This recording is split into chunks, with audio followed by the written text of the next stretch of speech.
What's good people? It's the inspiration, man. Vets, let's talk. We got a special troop leading the formation today. Specialist Michael Teddy. Hey, before we get started, man, I'd like you guys to click that thumbs, press that subscribe, man, and press that bell for the notification, man. How you doing, Mike? No, I'm good, bro. Super good. How's life up there in the north? Gotta take it day by day. Yeah. How's the weather, bro? Cold, rainy, the Northwest. Nothing like Texas. It was 34 this morning here in Texas, and then now it's like 60, 65 right now. It jumped up that quick. Wow. Yeah, I keep a jacket on though, bro. No matter how these folks be walking around in these t-shirts, when the weather jump up like that, you get kind of sick. All right, let's jump into this, my brother. Hey, do you remember where you were during 9/11? I know me and my wife now, we're living in Vancouver, Washington, when that popped off.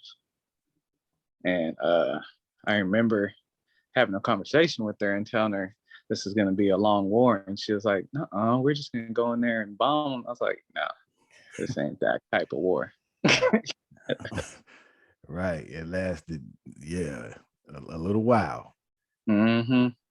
So during that time of war, like, did you have any fears of going to like Iraq or Afghanistan at the time when you joined?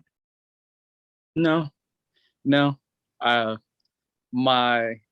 think my situation in life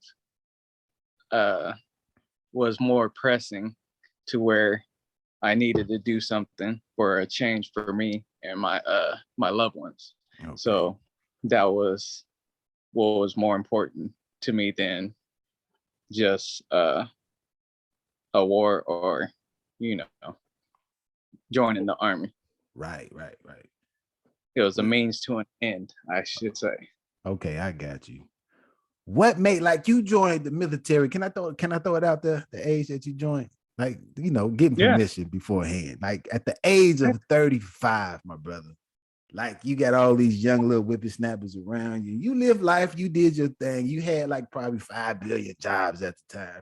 What made you, bro? What made you join the military at the age of 35? Because even, let me finish the spiel, because I joined at 25.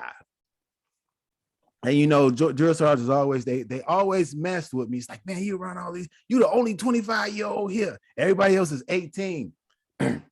But they were a little lenient on me because of the age factor, because they knew, like, he's already a little bit seasoned, and he had a little bit of motivation and drive to himself. So they didn't bother me that much.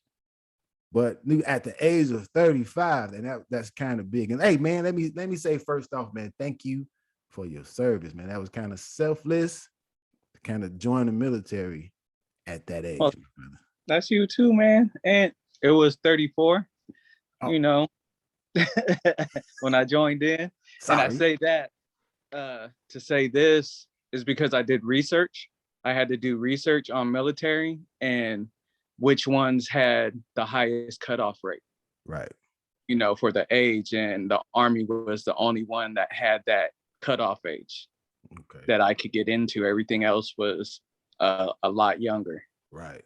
So that was pretty much the only place that I could serve my country in at that age.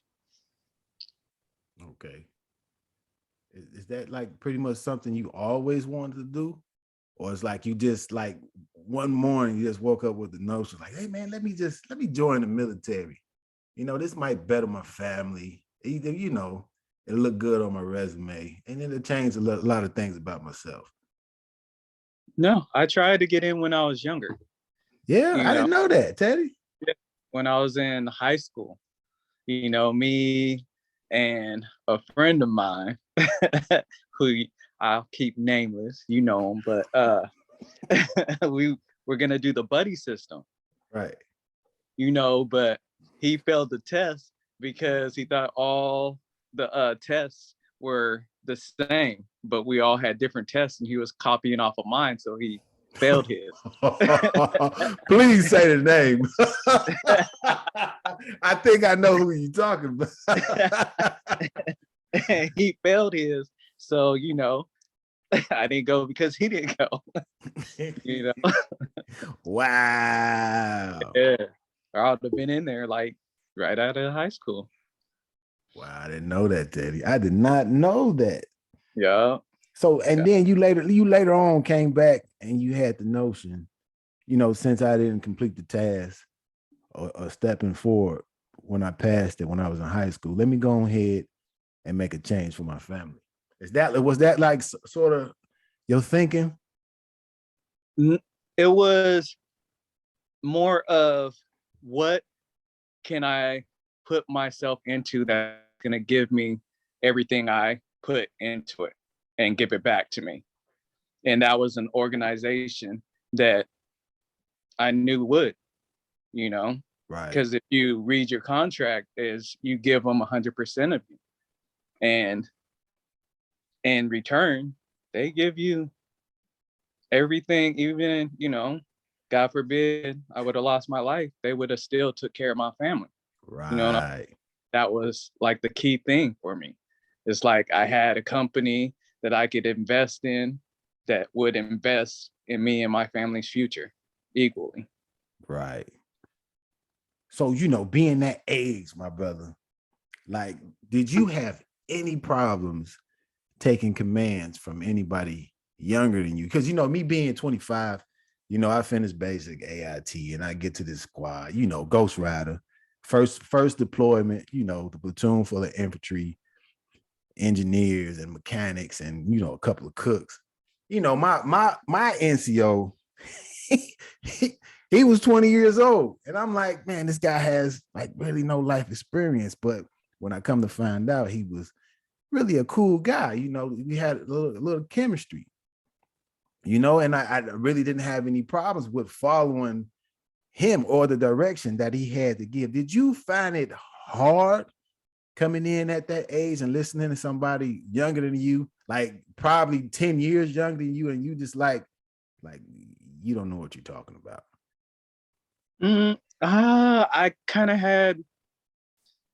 I was built off of that, you gotta give respect to get respect, right? Type thing. So yes. You measure that not by age, is by how a person treats you, right? Or how a person talks to you or moves, And there's a lot of young folks that you could learn from. You're doing yourself a disservice to not take that learning from anybody that could give it to you. Right. And I understood that I'm in the Army. I've got to learn from every source that I need to just to stay alive. I'm part of a team. You know what I'm saying? So I've never done this before.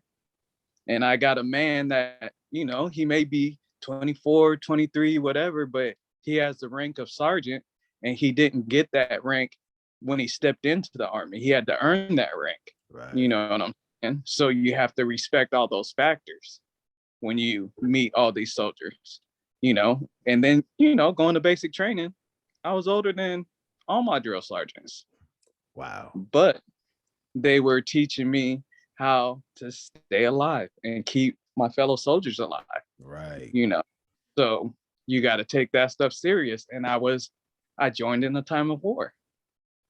I'm going into war, no doubts about it. You know what I'm saying? So I got to take all that stuff in. I want to come home to my family. You know what I'm saying? So I took it seriously as soon as I touched ground. As soon as I signed that dotted line that said that I gave 100% to the military. Right. I took that serious. Wow. It's like, I kind of found that out about the leadership aspect and age. It's like listening like to that individual that was my NCO at the time, and he had knowledge of military. And my thinking coming in is like, how can somebody younger than me tell me how to like best maneuver my life? But you know, I learned fast that you know it doesn't matter the age, just like you said. You know, it was all about what was instilled in him as a young person. You know, the character that was put into him from his father and the people Right. around him, how to best be empathetic and sympathetic to a person's situation, and at the same time coach and mentor them, and to build them up and to be the best leader that they can be. Man, you came in with a Right. certain And then mindset. another aspect Oh, is, oh, my bad, bro. go ahead. No, bro, go shoot. Another aspect that I also had to take in consideration is all these young folks that I was encountering had already been in war when it's kicked off, Right. you know, saying, so how do you not, you know, look at this person like a man or somebody that could teach you something? You know, Right. they've already have experienced the start of that war. And you know, bodies were dropping, Yeah. especially in the beginning. That bodies were dropping. They seen some stuff, and for them to even stick around and uh, mentor other soldiers was, you know, man, Big. I took it serious, man. You know, Right. young folks seeing that stuff like that and serving your country like that. How can you not respect that person Right. standing in front of you? That's big, Daddy. That's big. Hey, you came in with a certain type of mindset because you knew what it was like to live as a civilian. As an adult, after getting out, did that change anything about your way of thinking? No, it just kind of enhanced it even more, you know, because you get so much structure in the army. You encounter so much good leaders and bad leaders, and you know, being an older person when I came in, you know, I've encountered a lot of great people, a lot of people that taught me a lot of stuff and be a man, and you know, I was a father, a husband, you know, brother, and all that stuff. But once you experience something like, you know, it's almost like being on a team, Right. you know, and you're sharing and doing stuff with a group of women and men that are sacrificing a lot, you know. So, you know, it was just learning, constantly learning. And then when you get out, you know, you treasure your family even more, Right. and you want that same structure, and you want that same camaraderie that you had, you Okay. know, because you know you're thrown in there with a bunch of strangers that become your brothers and sisters. Yeah. You know what I'm saying, and some of them father figures and mother figures, because there a lot of kids are coming straight out of high school, you know, and did get mentorship that they didn't have, you know, as a youth. So it's like it's just another building point of learning, like being in a school, you know. You're just enhancing yourself as a person, and when you get out, it's just you see a lot of things different and a lot of things the same too, but it's the structure part that you carry out and Right. hope that you could share that with your family and hope that they don't have to fight in wars and stuff. Wow. That's big. That's big, Teddy. Hey man, like what is one thing? I know it's a question I probably didn't like shoot to you, but what is one thing that you miss about the military? Man, but what do you miss? You ain't have to say this one thing. You can just tell me what you miss about the military. uh the stand-up soldiers, you know, Camaraderie. and the ones that uh made sure that you got home safe, you know what I'm saying, the ones that, you know, became family, Right. you know, you man, you watched, you cried with them, you know what I'm saying, you lost friends with them, Yeah. you know, you got that bond, you know, that long lasting bond is like high school, you Yeah. know, the people that you graduate to with and you look in your yearbooks and you're just like, man, that was my dog, and I remember just that that. same, yeah, it's just that same feeling when you get out. It's like, man, and then when you get to talk to people like, you, T, you know what I'm saying? It's like, man, it just takes you right back, like, man, whew. Right. Hey man, I'm about to do something, bro. Like I'm about to lay mention to somebody, bro, because you brought up the camaraderie piece, bro. You had an NCO, man. Yeah, Sergeant First Class Taylor. He's gonna be on here soon. Yeah. I Hey hope man, so, man. like the friendship between you guys, I watched. He was your leader first and foremost, but you guys had a certain connection that I wish I had with the people that was leading me a lot of the times. He really looked out for you and your well-being. And at the same time, you guys joked and laughed, which is something I really don't see NCOs doing with the soldiers. Like I say, he was your leader first, but when you guys wasn't working, he was pretty much like your best friend. Could you tell people a little bit about him? Oh, Sergeant Taylor, man, that's my whew, or Sergeant First Class or Master Sergeant Taylor. He it was it's it's a blessing to have an NCO that shared the same family values as you. Right. You know, he wasn't messing around on his wife, none of that stuff. He was just a stand up man. And he was young. And when you're an older guy and you see a young person move in the way like that, man, it's awesome. You know Right. what I'm saying? So there's nothing that I wouldn't do for that man. You know, the first thing he told me when we met, he was like, I understand that I'm younger than you and you're older than me. And he said, I will always have your back as long as you're always doing the right thing.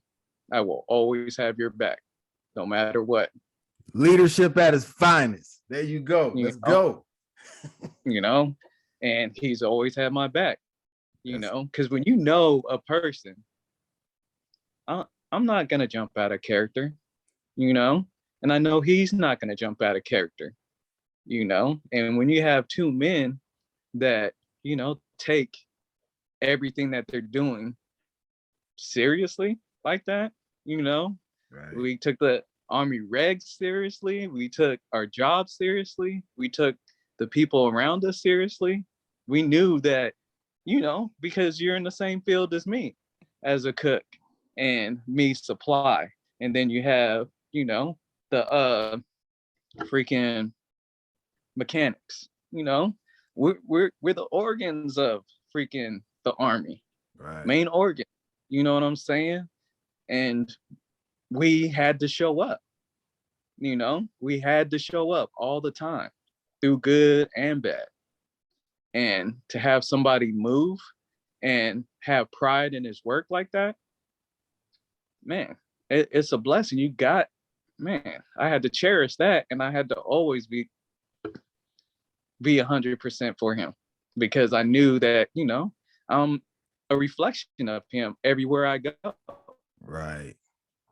when he's not around.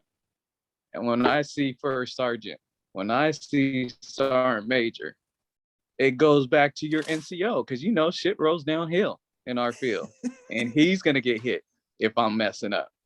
You know what I'm saying? And Big I time. can't have that. Right. I can't Big time. have my dude like that out there like that. Not knowing that a windfall's coming his way because I'm out there messing up. I was like, no, man. He made sure me and my family are all right. You know. That's big, man. Whew. Hey, always remember, bro, you look out for your troops, they will look out for you big Mhm. in a major way, bro. Hey, how do you view leadership, civilian leadership, after being in the military? Now, I think they're To me, they're one and the same, except one upholds that standard. You know, in the civilian world, you have good leaders, but they're always tied up because of, different rules and stuff in their company, to where they can't, like, you mess up in the army, it's cut and dry. 45, 45. You know what I'm saying? And that lottie dottie everybody.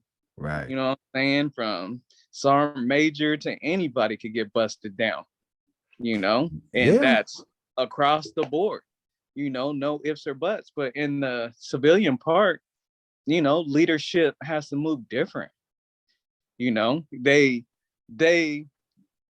pray or wish when they have somebody that has that same passion and drive for them, or for a company, or want to learn. It's a blessing for them to get that type of stuff. Right. But in the military, it's demanded from us from basic training. Yes. You know what I'm saying? It's no, this is it. You know the regs. You sign that contract, Right. And they're gonna let you go. Boom. It's not, they deal with too many bodies. Yeah. You know what I'm saying? There's millions of us signing up all the time. Yeah. And when you have that many people coming into an organization, you have to have those freaking guidelines. Accountability.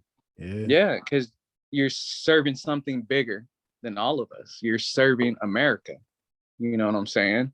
So we have to have that accountability. Right.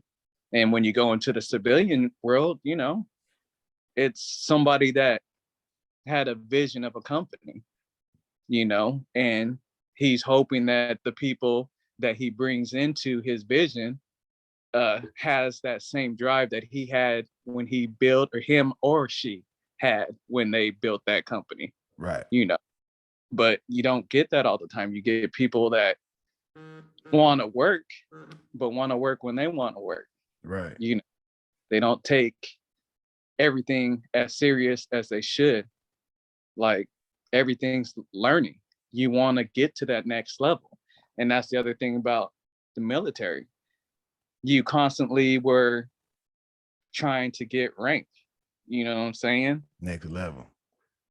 Yeah, because what you see on your chest also shows how you matured in the army. Yes. And what you know in the army as well, And when you see a sergeant and you don't see him acting like his rank, it hurts you inside,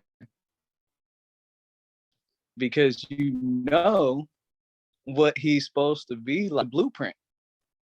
And there's carbon copies of us all over. You can look to your left and look to your right and see a real sergeant, right. A real first sergeant, a real sergeant major, a real specialist, a real PFC. You know what I'm saying? Yeah. It's not you could throw a rock and hit them immediately, or hit her immediately. There's a lot of us. Man, that's good stuff. Hey, man, what would you say to somebody getting out of the military, transitioning out of the military? I would say, make sure that's what you want to do. You know what I'm saying? It's different, a lot different. It's a big change, and especially if you serve in a time of war. You don't notice the changes that go on in your mind, or the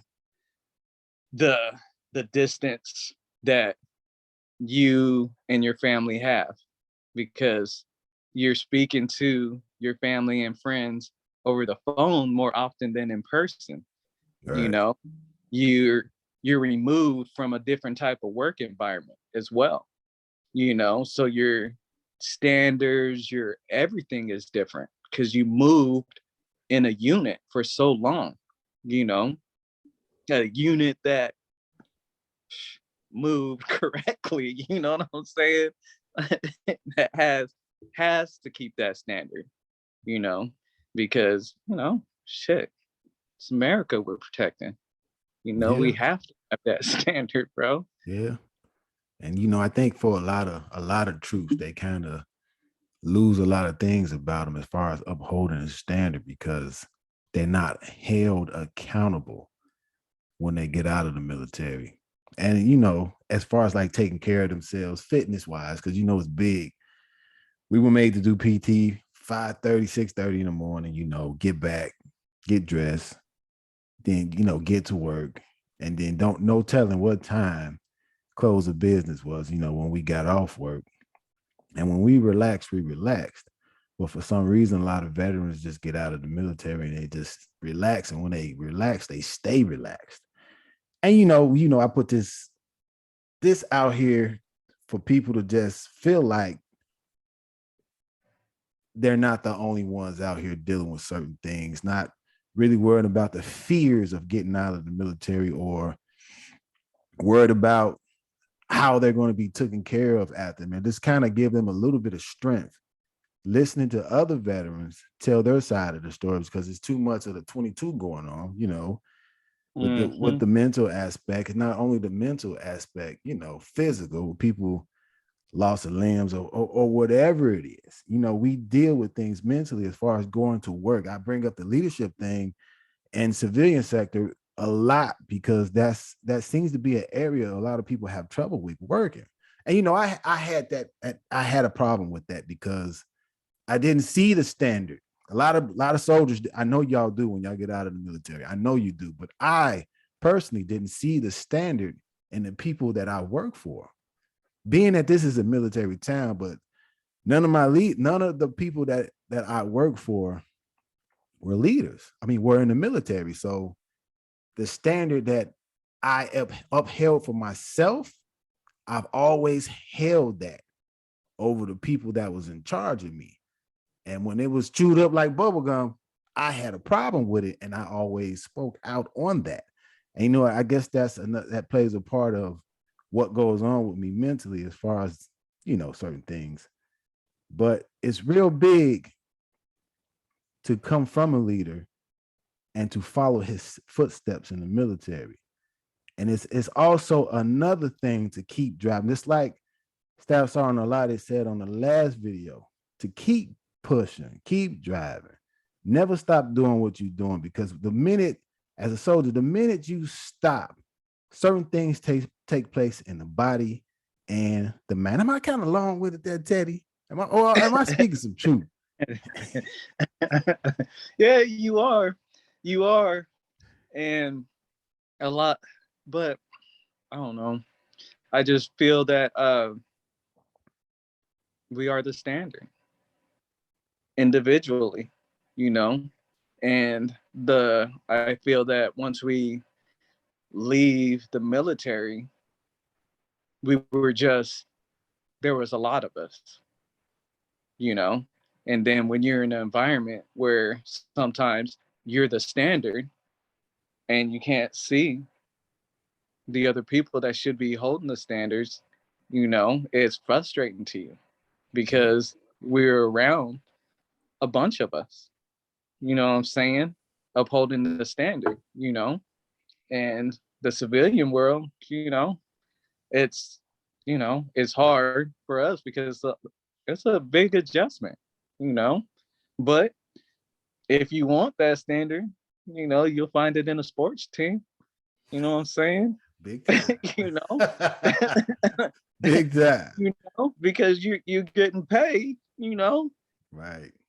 to work together to achieve a goal, and sometimes that gets lost when you work for companies. You're a team, Right. and you're all getting paid to play your part. Yeah.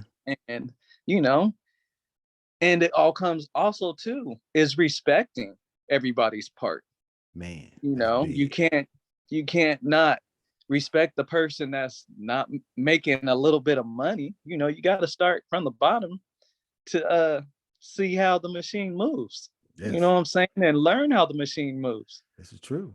You Hey, know, so I hope y'all listening out there. Huh? I didn't listen to those things. You hear me? I hope y'all mhm, listening. You got to yeah, learn those parts. yeah, and that's it. You know, and that's why, you know, the military is such a good starting point for a lot of young people. You know, it's sad that, you know, a lot of them in the last what couple decades has been in a time of war, you know, but still the structure there of becoming an adult is really good, you know.